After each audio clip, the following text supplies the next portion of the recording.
সবুজ পাহাড়ের নিচে রঙিন গাছপালা ঘেরা এক গ্রামে ছিল এক অদ্ভুত ঘর।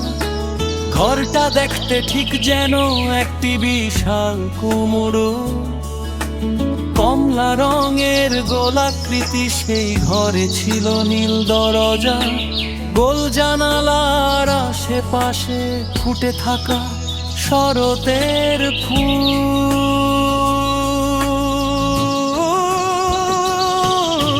সেই কুমড়ো ঘরে থাকতো ছোট্ট এক দুষ্টু মেয়ে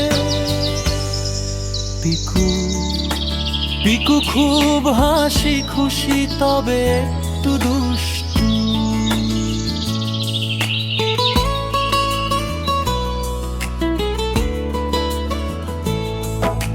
প্রতিদিন সে ফুলদের সাথে কথা বলতো, পোকাদের গান শোনাতো আর নিজের ঘরের সামনে কুমড়ো সাজিয়ে রাখতো।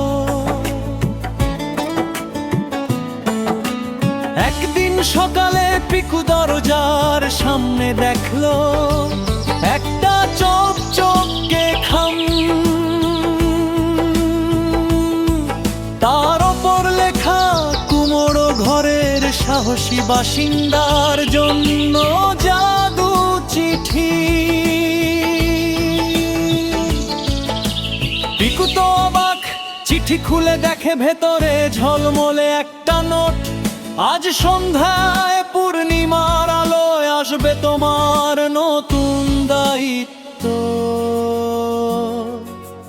জ্বলে উঠবে কুমড়ো ঘরের হৃদয়ে। সারাদিন পিকুর মন কাঁপে, কেমন দায়িত্ব, কারা এটা পাঠাল।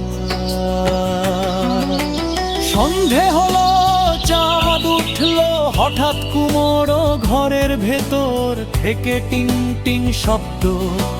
দরজার চারপাশে লতা জল জল করছে। পিকু দরজা খুলতেই একটা ছোট্ট জোনাকি পারি ভেসে বের হলো। সে বলল, পিকু আজ থেকে তুমি শরতের আলো রক্ষক, তোমার কুমড়ো ঘর রাতের অন্ধকারে আলো ছড়িয়ে প্রাণীদের পথ দেখাবে। পিকুর মুখে হাসি ফুটল, লতা পাতায় ঘেরা কুমড়ো ঘরটা যেন সত্যি সত্যি জাদুর দুটি ছড়াচ্ছে।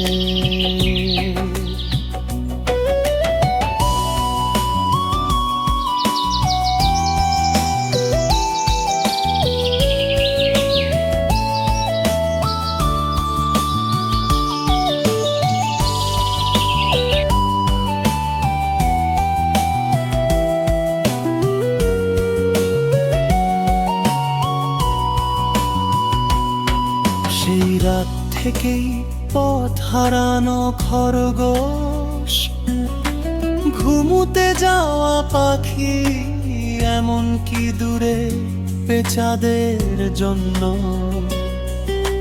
পিকুর কুমড়ো ঘর হয়ে উঠল আলোর দিশারি।